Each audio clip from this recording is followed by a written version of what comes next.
Welcome to the Afterlife Files, where we investigate what we know about near-death experiences and how they affect us. Today, we're going to try to answer the questions of what are the lessons learned from near-death experiencers, and how do we bring those lessons back to the physical world? Leading us in the conversation today is P.M.H. Atwater, premier researcher and author in this field. Her database of nearly 5,000 interviews, yeah, you heard me, 5,000, with persons having had NDEs, allows her, and now us, a unique look into these questions. As you listen to this interview with PMH, there are 3 points I'd like you to pay particular attention to. What changes NDErs undergo and the value that has to society. There is an incredible section where PMH talks about co-creating with the creator and how that changes your self-concept and your motivations. After coming back, how do NDErs better live in the world of duality? The implication for experiencers and the rest of us. You may want to take some notes as this conversation goes a bit like this, but the intersecting point is this. The goal she sees for all of us, how to live life as adventure. Here's our interview.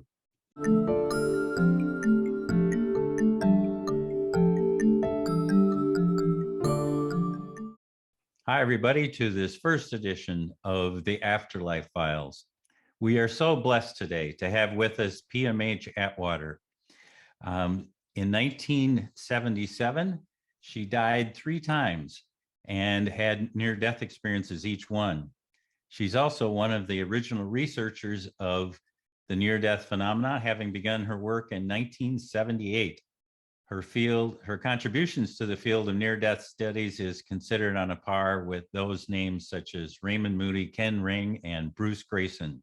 She has written 18, count them, 18 books detailing her NDE research finding.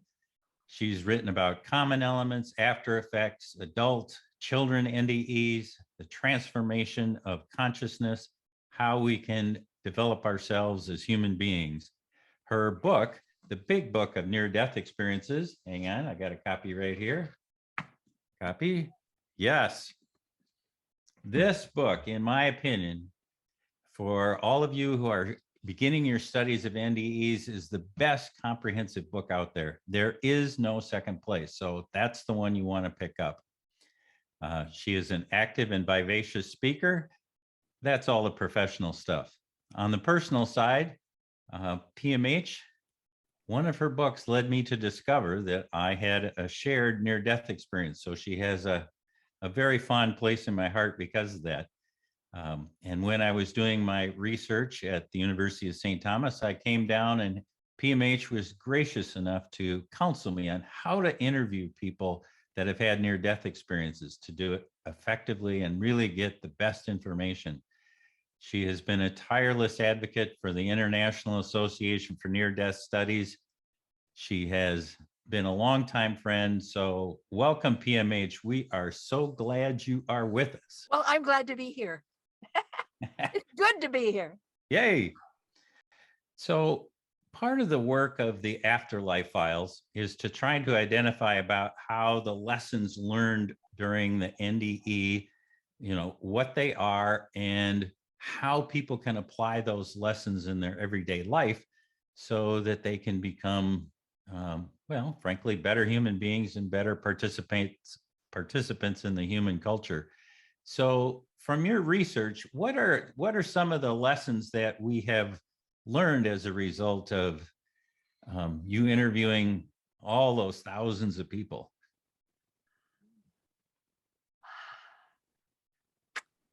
Number one, give them time. Not going to happen right away. Being able to do better in the world. It's not going to happen right away, although they may think they are. Okay. But they're not, because the after effects are broad and lengthy, and there's lots of them, and they catch you unawares. It takes you a time to deal with them. Hmm. So once you've got it in a way that you can handle your after effects better, then wow, are you able to contribute in a big way to society? Hmm. But until you get to that point, it's kind of iffy. It's kind of up and down, up and Yeah. down. Yeah, it takes a while. So what does that mean? It takes a while. Are we talking days, weeks, years, decades? Years. It takes 7 to 10 years to integrate near-death experience for an adult. For a child, 20 to 40 years. Oh my, that's a really So, long time. well, children don't integrate; they compensate. Sure, I And suppose because so, they don't so have anything to compare it to. it takes a long time for them to recognize that they have after effects and they need to deal with them instead of running to the, to the closest psychologist, or instead of feeling bad, or instead of feeling like, ooh, they just can't make it with mom and dad, society, boyfriends, marriage. It takes a while for them to sort of catch on and realize, oh, wait a minute here. There's something else going on besides what I think is going on. And that's one of the reasons why I wrote The Forever Angels. Mm. We've got that major study of children, and it shows clearly what the differences are with children, especially from birth to age 5. So it takes those incredibly gifted kids quite a while to really sort of put it together and have something that they can deal with, and they know that they can deal with it. And I'm not saying, that they're completely mixed up, because they don't think they're mixed up. They think the world is mixed up. So it takes a while for them to put 2 and 2 together and get 4. And that's true of any experiencer. Usually what I advise all experiencers to do, first thing, is to relearn how to think and relearn how to speak. That's interesting. Right. Those are that's number 1 and number 2 first, because you've been to a different place, really totally Yes. different, that does not match the house where you live, the bed that you sleep in, the job that you have, the car that you drive. You've been to a place, if you want to call it that, Huh? that for the most part has no doors, no windows, no ceiling, no floor. I mean, it's not on planet Earth that we know of. It's a different dimension. It's a different way of being in the world, if indeed you are in a world. I mean, we can't even define that.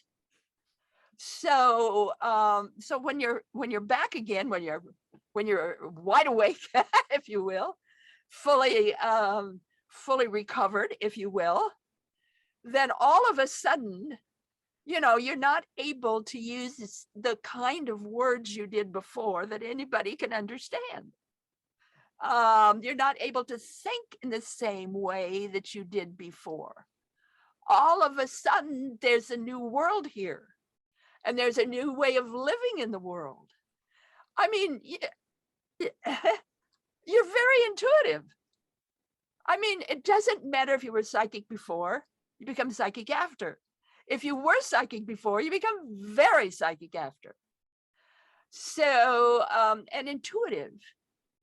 And if we just focus on the intuitive part, can you imagine how valuable that would be in a business? Can you imagine how valuable that would be in the classroom, where you are now able to have this sense or this feeling of what your student is really saying, and how you can then alter your words and the way you come across, so that student could catch on better or could better understand what you're trying to say.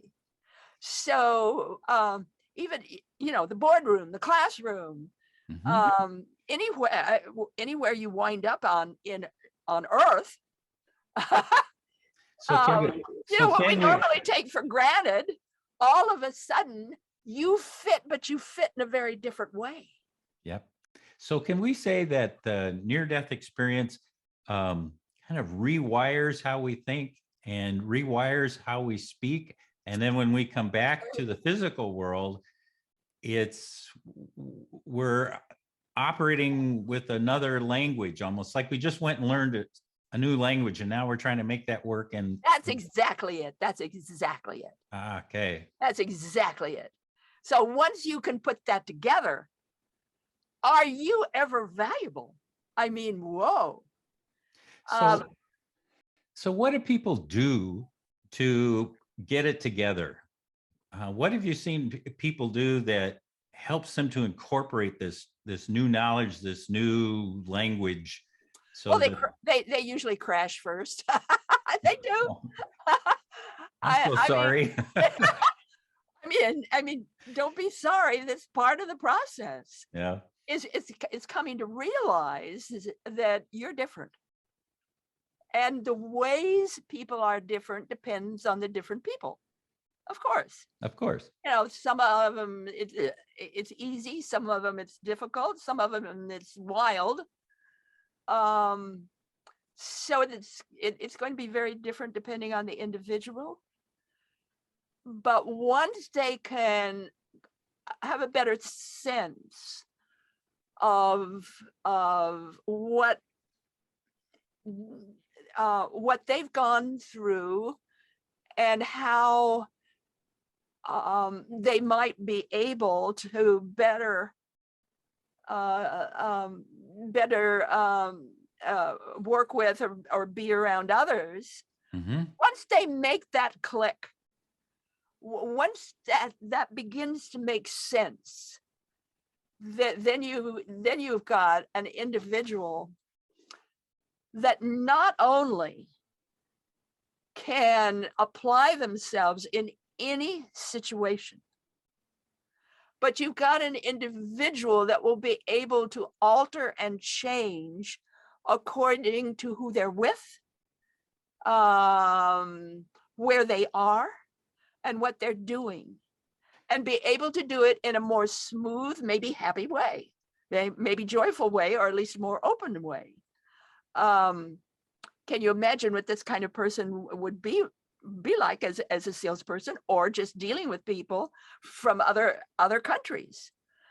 I mean, they would have that patience and that ability to listen, and listen deeply, and to be able to converse in a more patient and respectful and easy way, but probably joyful.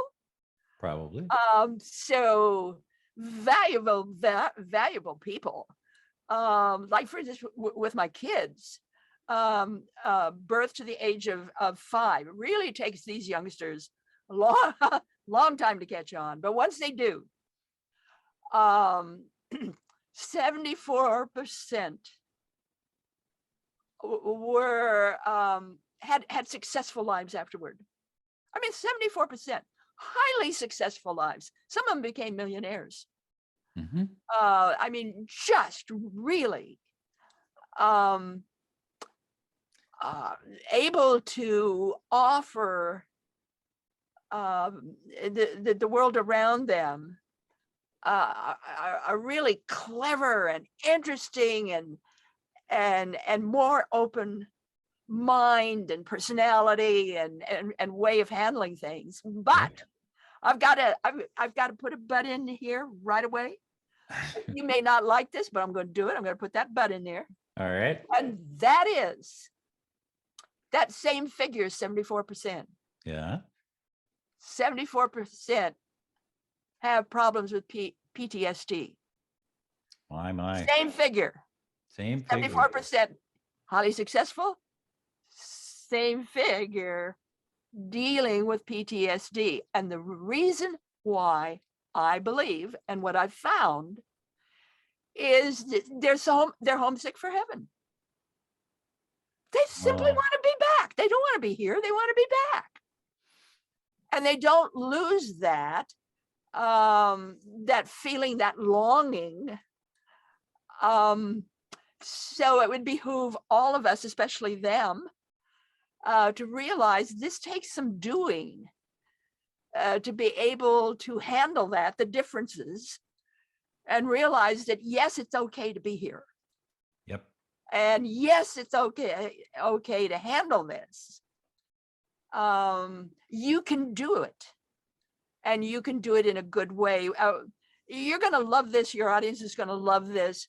One of the things I recommend with children, Okay. and adults can do it too, is visualization exercises.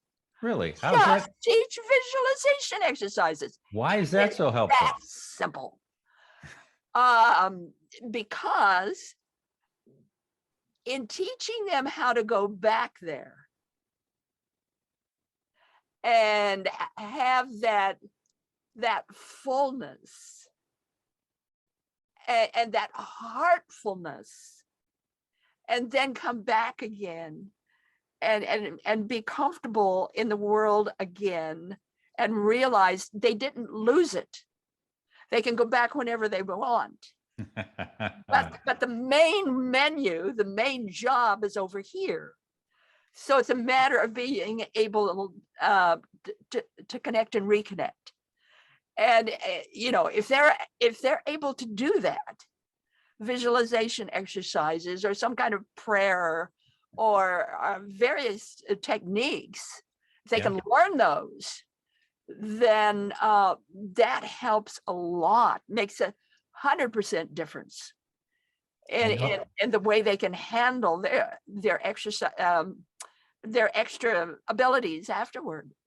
I know that we do that with adults to kind of give them a preview of what to expect. I hadn't thought about it in terms of doing it with the kids. Oh, absolutely. Who need that reconnection to know that it's not crucial. gone. Yeah, it's absolutely crucial with kids. Yep. Absolutely crucial. I'm struck by what you said, where that here in the physical world we can choose to operate with the rules of the non-physical world, meaning some of the things that the kids learned over there, and adults too, they can incorporate in their lives today. Blended. Good word. Very good word. Like a mix master, but you're blending. Yeah. Blend it all. I know that in prior talks that we've had, you said that one of the lessons that near-death experiencers learn is that we are co-creators with the creator. Absolute fact.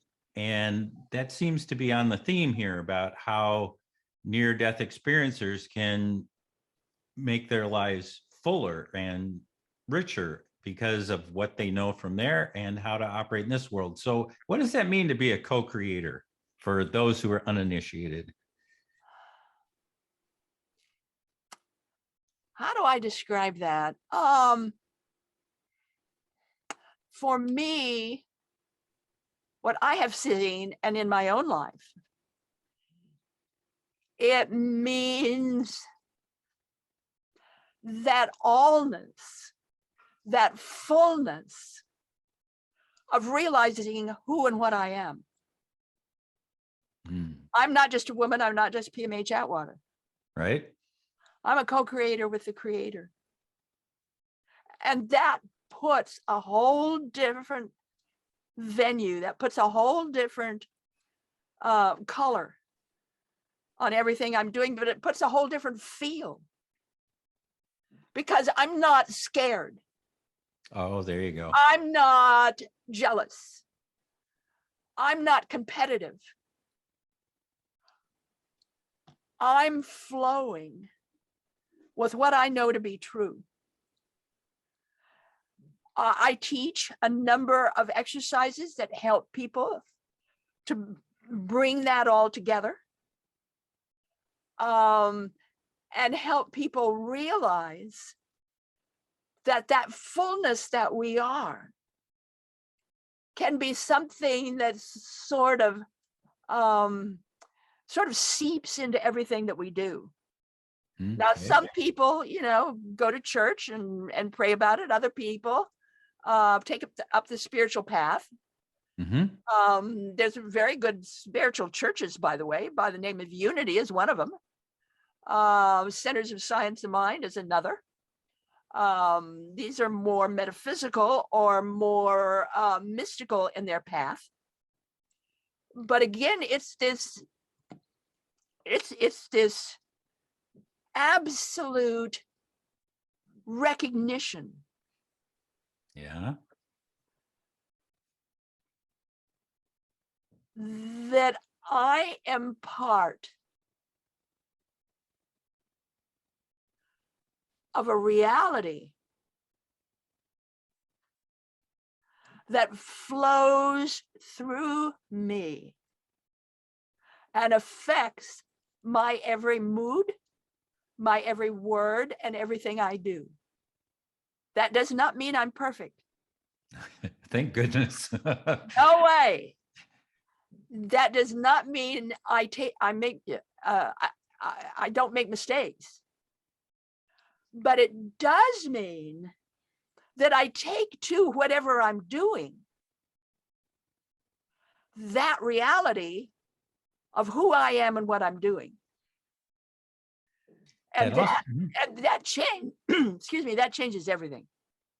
It also means that we're responsible for what we become because we have that agency. I wouldn't use the word responsible, although you certainly can. I would use the word respect. Oh, nice. That's nice. I would use the words warmth. I would use words like camaraderie. Mhm. It's like I'm part of. I'm not separate from. I'm part of. And that sort of changes the floorboards. That changes the stage.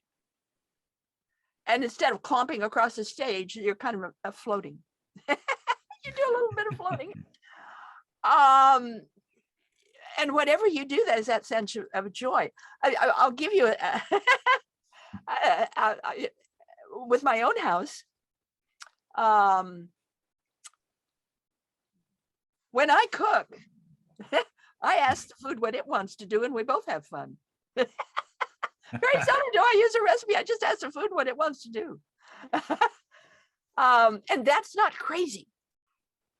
I mean, other people, your audience that's listening will say, oh, she sounds like she's high on something. You better believe I am. And what might that be? I'm high on reality. I'm high on truth. I'm high on that recognition that I'm part of everything that is. Yes. That strikes me about when people talk about when they leave their physical bodies, they enter into this non-physical universe that where everything is connected to everything else. It's a unity universe, which would explain why you would talk to your food. Flows. And, You know, I guess I shouldn't talk about myself too much. oh no, I think that's scare people. this is the interesting part. I've had ever so many people to tell me that I look like I'm always happy all the time. No, I'm not always happy all the time. Sometimes I'm screaming. Sometimes I'm angry. Sometimes upset, but doesn't last long. Bingo. Doesn't last long. Because right away, there's that sense of, wait a minute here. do you realize who you are? And then I go back and think, wait a minute here. If my husband and I have a disagreement, well, my husband Terry and I, when we got married umpteen years ago, we had only two rules that we would go by. Number one, if there's a disagreement, first thing, throw the dice.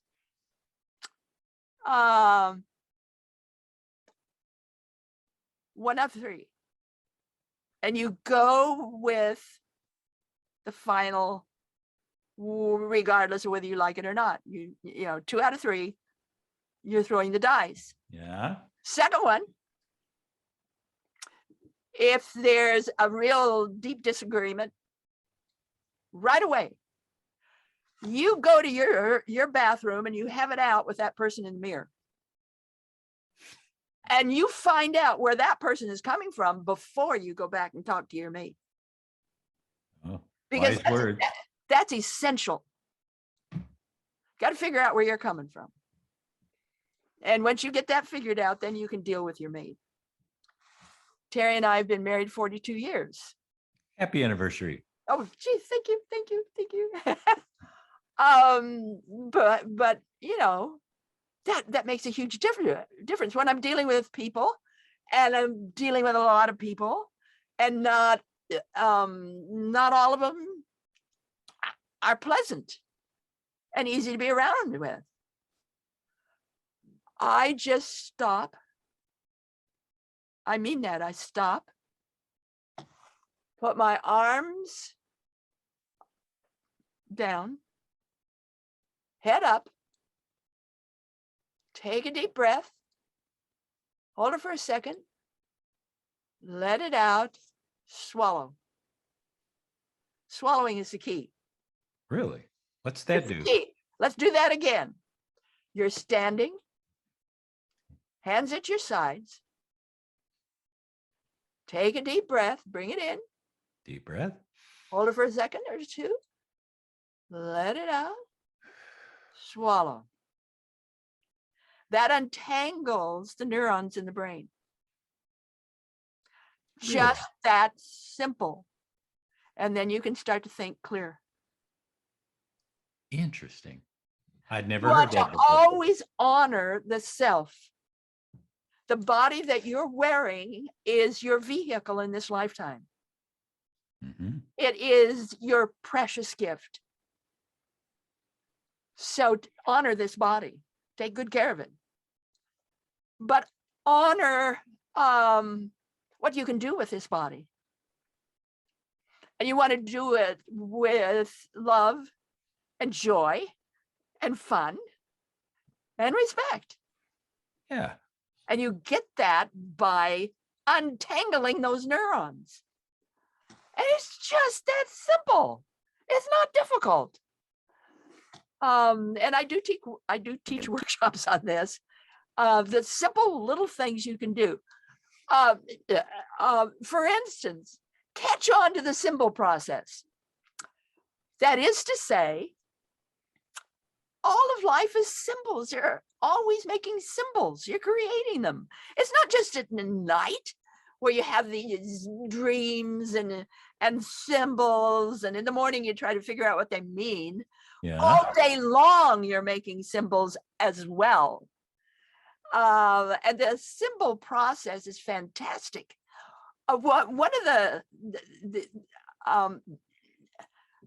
I think really fantastic way that we create symbols is in our home.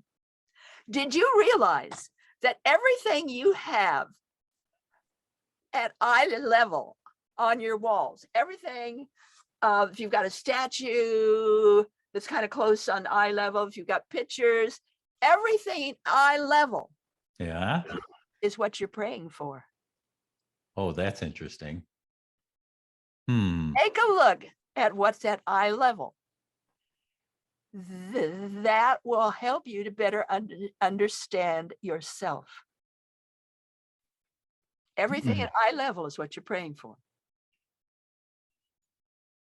I have a collection of antique clocks in our house. They're all at eye level. So I guess I'm praying for more time. How about that? It could be. It could be. It could be. But just get acquainted with your body. Yep. Get acquainted with your soul. Get acquainted with your mind, your consciousness. Once you do that, you can do anything. And it really is that simple. But with near-death experiencers, I think their challenge is even more than that. Because they have all these things that happen right at once afterward. You know, whether you've met loved ones that have died and gone on before, or your favorite pet. By the way, animals are a lot in these experiences, especially birds. People are met by birds. They're met by, you know, pets that have gone on. Yep. So you've had this experience, or maybe you've gone to another level or another realm. Maybe you see and realize yourself in a very different light.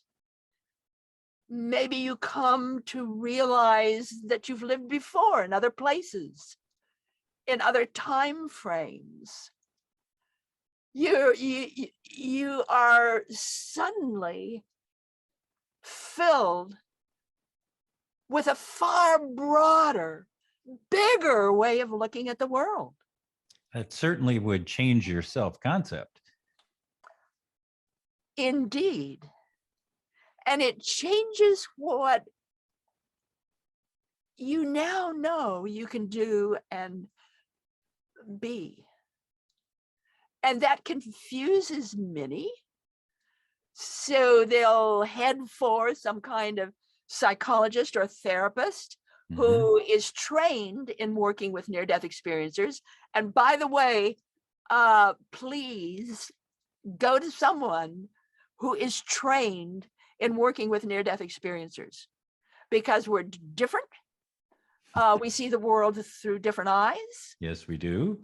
And we're looking in different ways. And you don't want, if you'll pardon the phrase, a run-of-the-mill psychiatrist. You want someone who knows what they're talking about, what you're talking about. Because I can imagine you'd wind up with a diagnosis that and drugs and all kinds of things that aren't appropriate to this awakening that you've had as a NDEr.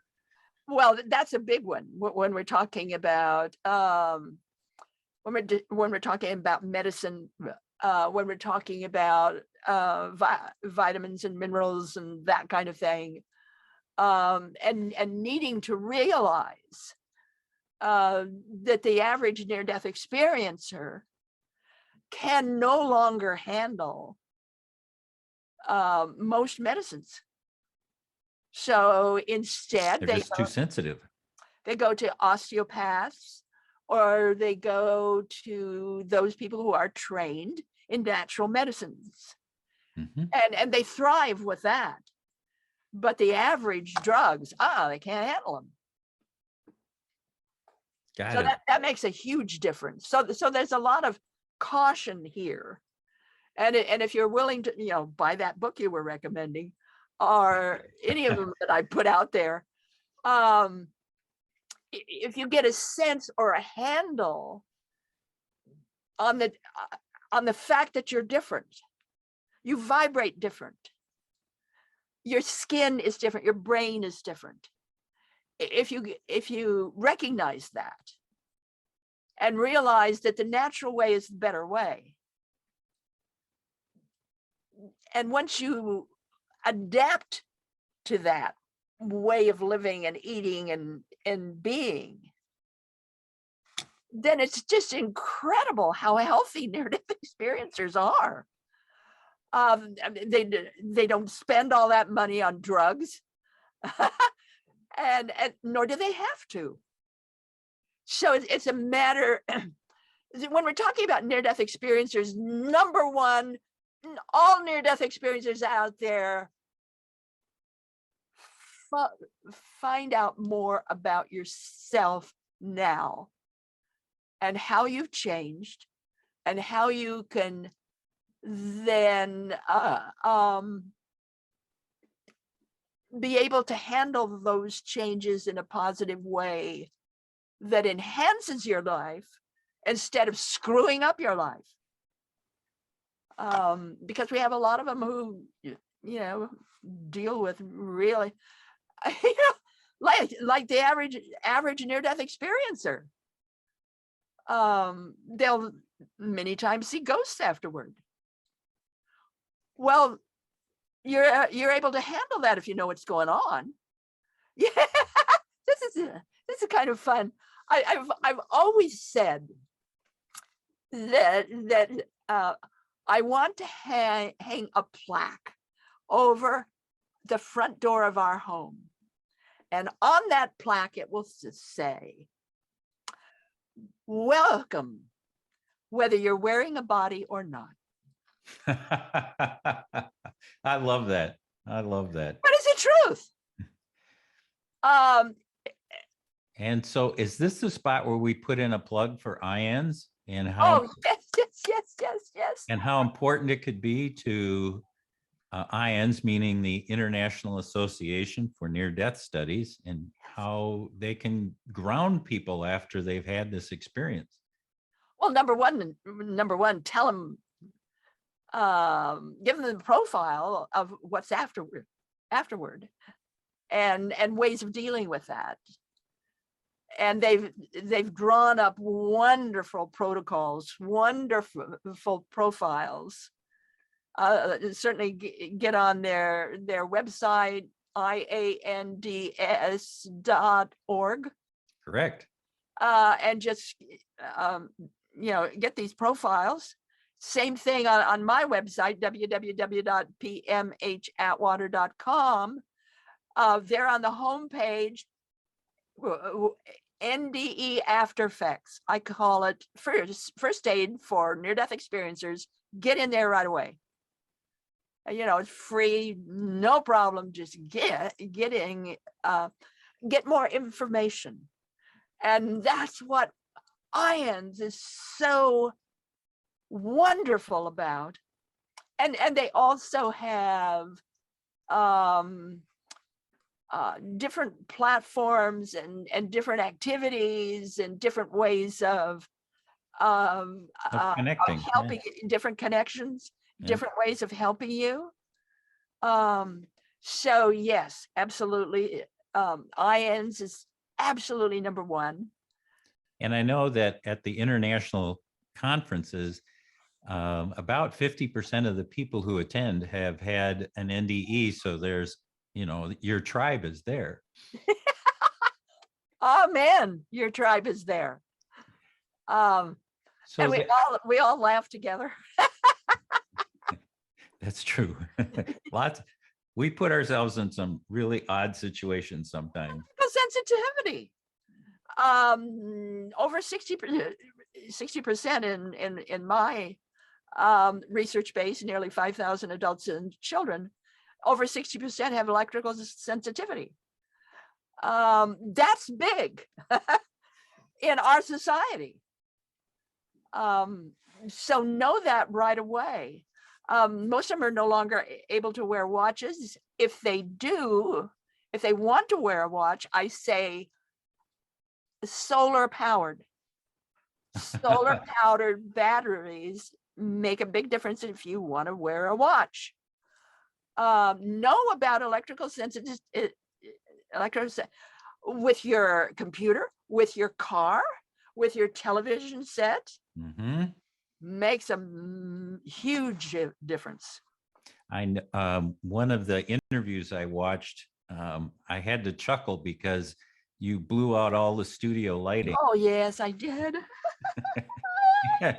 You sat down and it took them forever to get it fixed, and you were very gracious about it, but Oh, This is a real thing, this electrical it's a real sensitivity. thing. It Yeah. really is. And I remember that meeting that we had, INs in Honolulu, Hawaii. And Bruce Yeah. Grayson was giving this very big talk. And unfortunately, I was sitting too close to the recording equipment. And it was an important talk. And when he was all through, the tape was blank.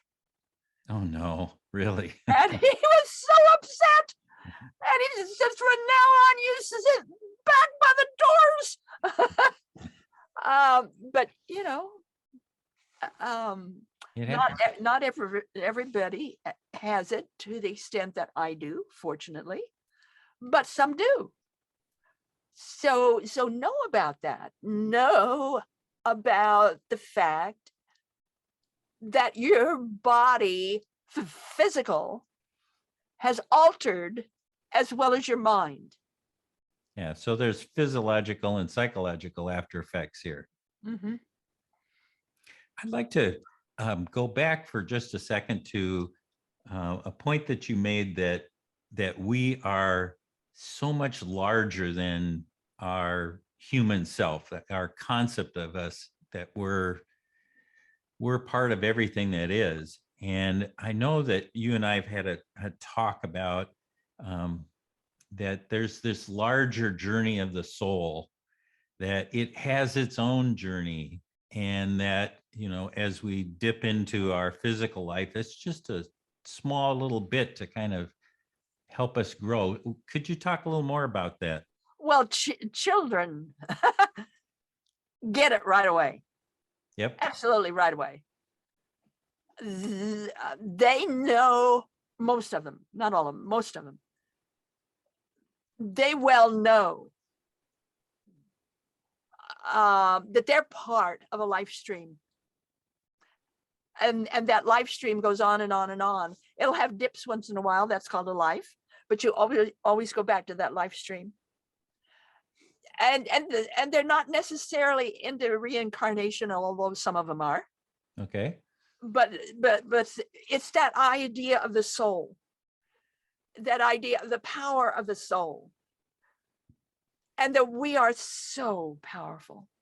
And many of these kids begin to abstract at very young ages. I mean, most adults wait until they're maybe in their 18, 19, 20 before they're abstracting. Most of these little kids are abstracting by the first grade, and they go through learning reversals. So they come in very, very differently. And an average adult, they too increase intellect. Oh. The average adult comes back smarter than they were before. They might be a little mixed up in how they handle this, but they're smarter than they were before. That makes a huge difference on the job and what they're doing, because they're more valuable. Sure. They can figure things out quicker. They can put things together quicker. They can figure out things better because they've got it. They got it. It's just there, whether it's through intuition, whether it's through psychic, or whether it's the fact that the brain has altered somewhat. We know now in the typical near-death experience, we know that there is a change in brain function. We know that there's a change in the nervous system. We know that there's a change in digestion and skin sensitivity. We know that. We know that medically. Okay. So to what extent we're still working on that and proving that, or dealing with that, but we know that there's a difference. I would say that the average near-death experiencer comes back smarter.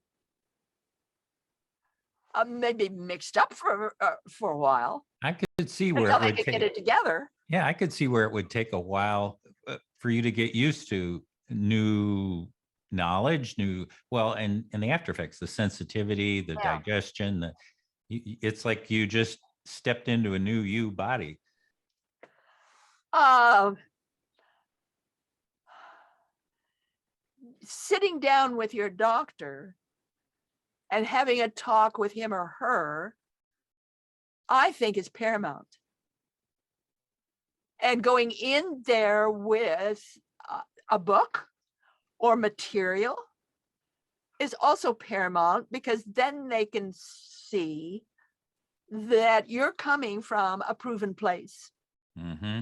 And it was just a few months ago, where we were able now to work with John Hopkins.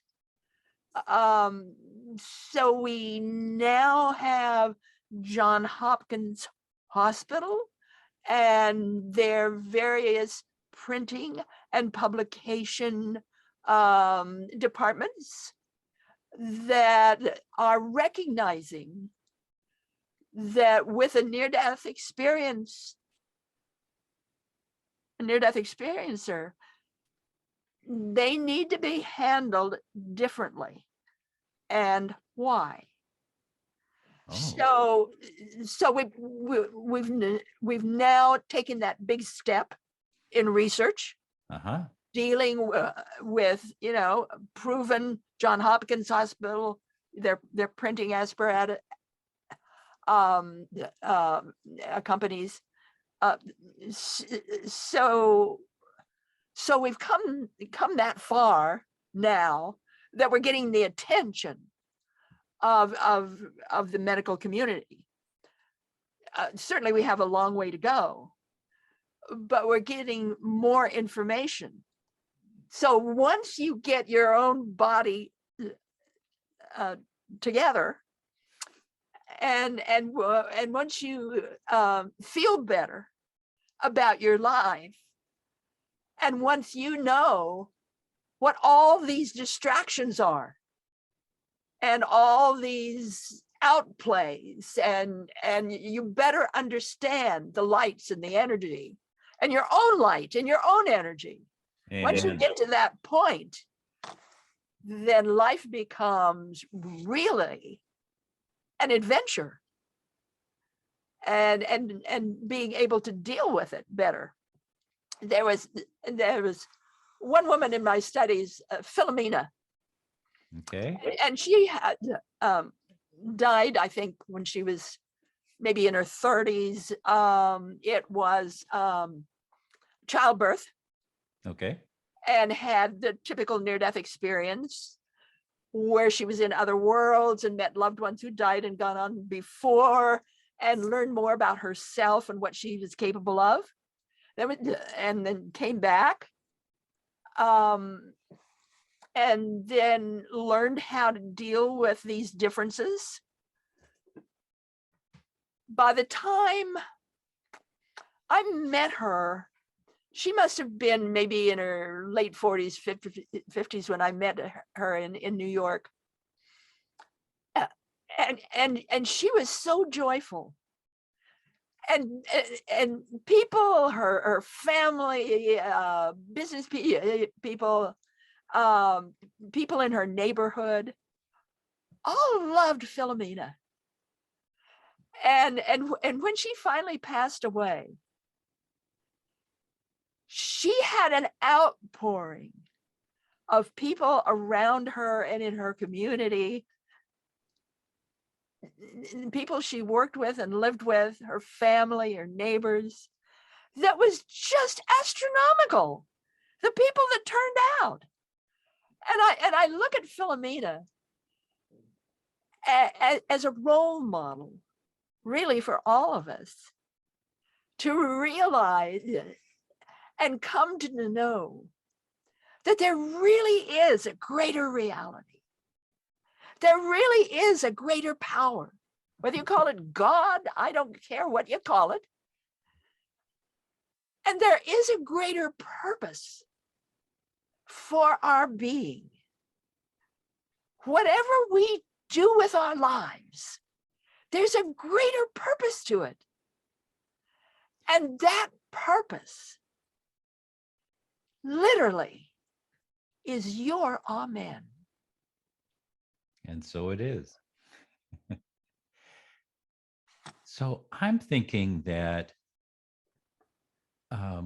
people who encounter God encounter this huge presence, really come away with a different worldview. Can you talk a little bit more about stories that you've had where this really made a difference in people's lives? Well, you can look at me. Oh, I'd be delighted. I was raped, Hmm. became pregnant, and miscarried. And that was all of my near-death experiences came from that miscarriage. Death number 1 was January 2, death number 2 was January 4, death number 3 was March 29. And later that year, I had 3 major relapses, one of which was adrenal failure. Ouch. So I had to learn how to crawl, how to stand, how to walk, how to climb stairs, the difference between left and right, see properly, hear properly, and rebuild all my belief systems. There for a while, the only thing I could say was God is, and I would just say it over and over and over again. It kept me alive. It kept me here. And in my 3rd near-death experience, I was told by a voice, I call it the voice like none other, because I don't know what else to call it. Mhm. It wasn't an angel, it wasn't an archangel, it wasn't the kind of voices most people describe. It was bigger than that. It was like the whole universe had a voice. Wow. And that voice said, and I'll quote, test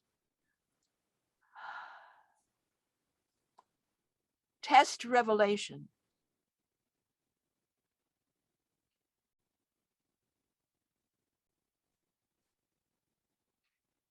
I was to do the research.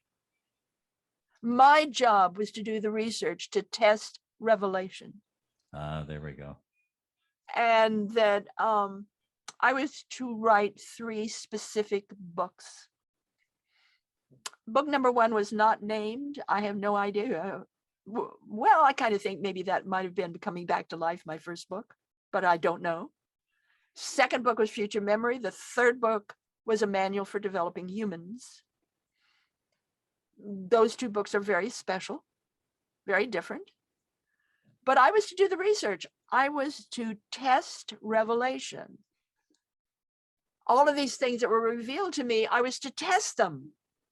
I was to test all of this. Well, I was a cop's kid. I was raised in a police station. So I used police investigative techniques as my protocol. I started the following year, 1978, the fall of that year. I met Elizabeth Kubler-Ross in Chicago at the O'Hare Airport, sat down on a bench with her. Her plane to Europe was late. So we just visited like a couple of schoolgirls. And I told her about my near-death experiences. And she was the one who said I was a near-death survivor. She did not use the term experiencer. I was a survivor. And she told me about the near-death experience. She never mentioned Raymond Moody or any of that. So I then knew that what I went through had a name, and it had a profile. It had characteristics, and I learned that from Elizabeth.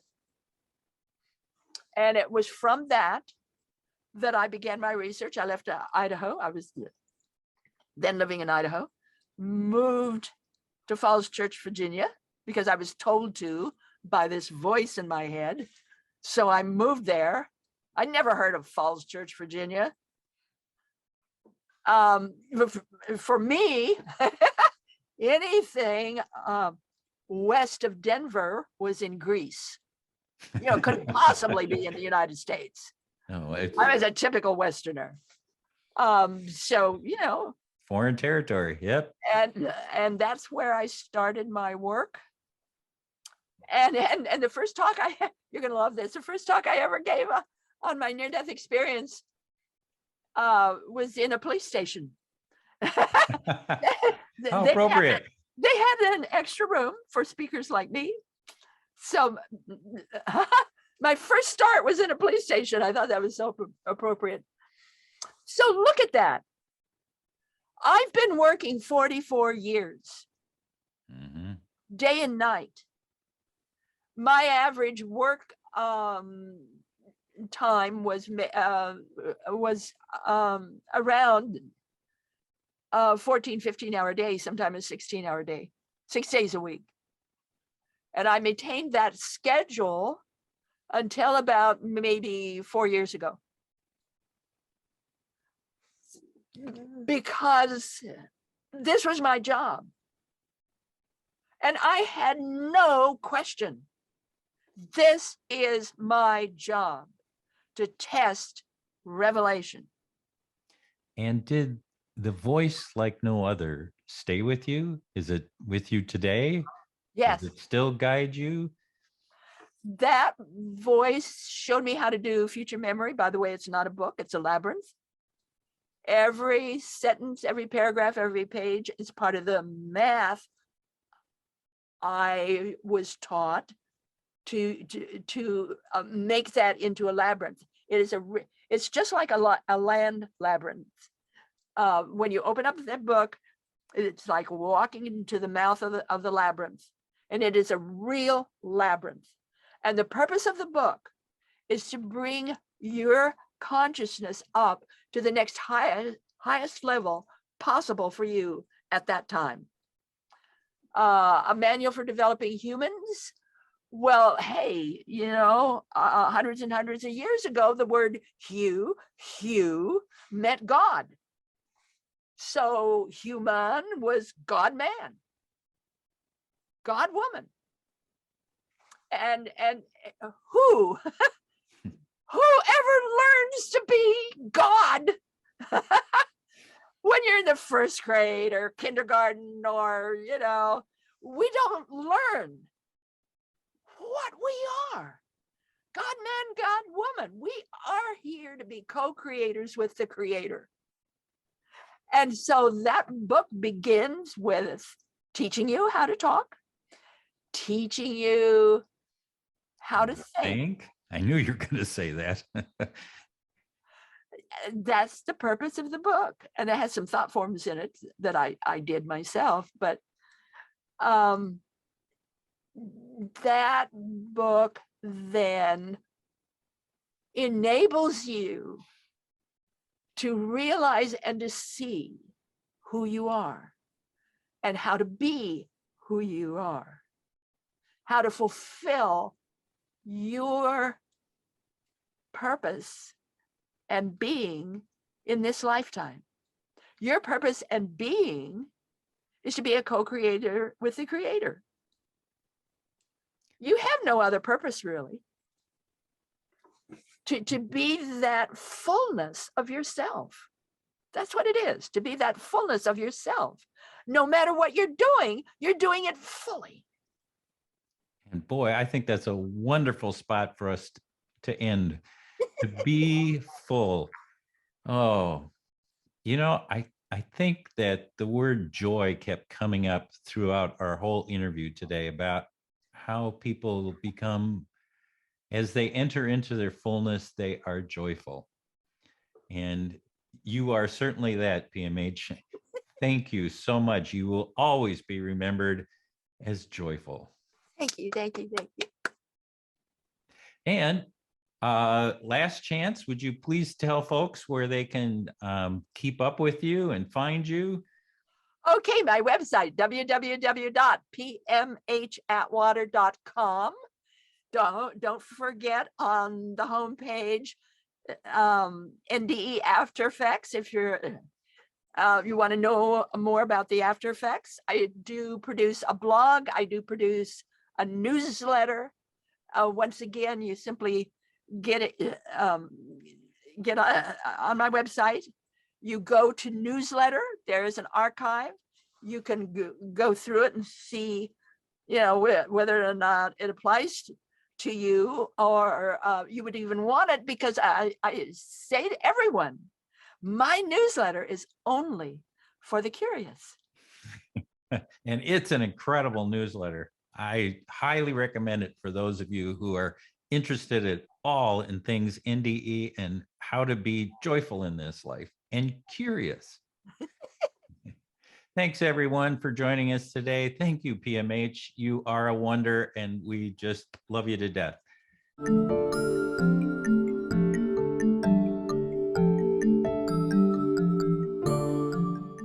Near-death experiences change people.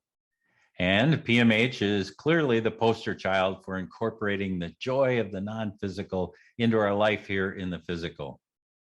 I was struck by several points that bear repeating. There is a difference between how near-death experiences affect children and adults. Do not think they are the same. PMH recommended that we measure near-death experiences by their after effects, and they are different for children than adults.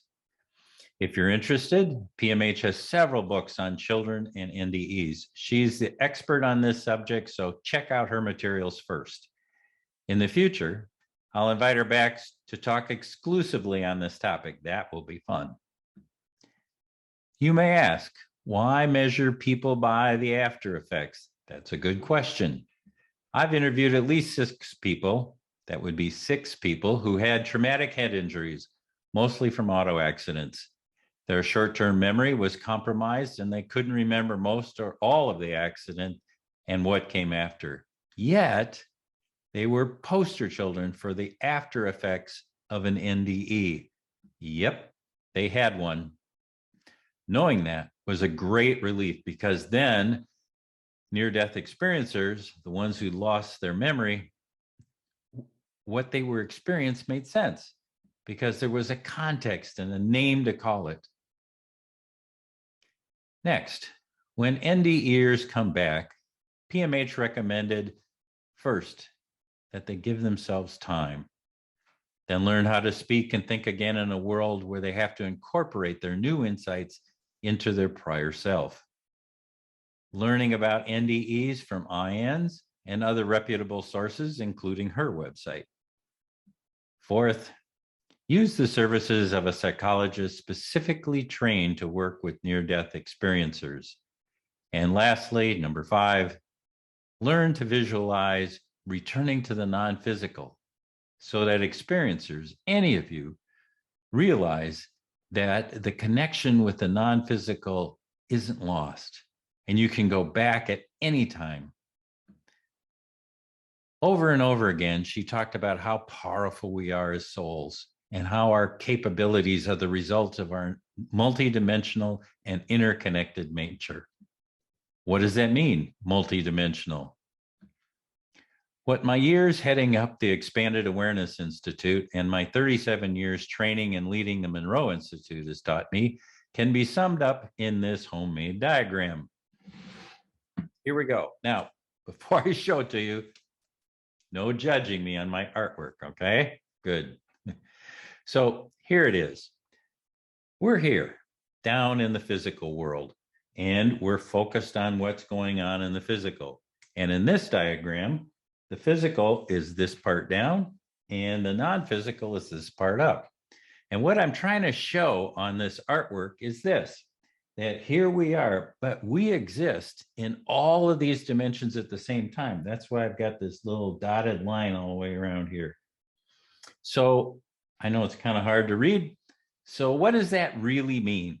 Well, it says, okay, we're here in the physical, but what if I want to take my consciousness and put it someplace else, like down the park to see what's going on there?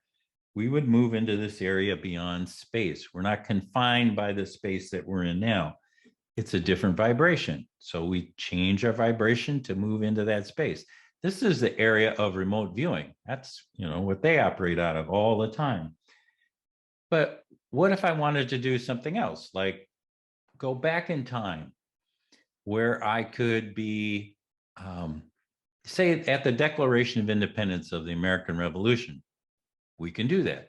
We can take and focus and take our attention and put it on that date and space. Okay, what if I want to visit dead relatives? Yeah, there's a vibration for that and a spot for that.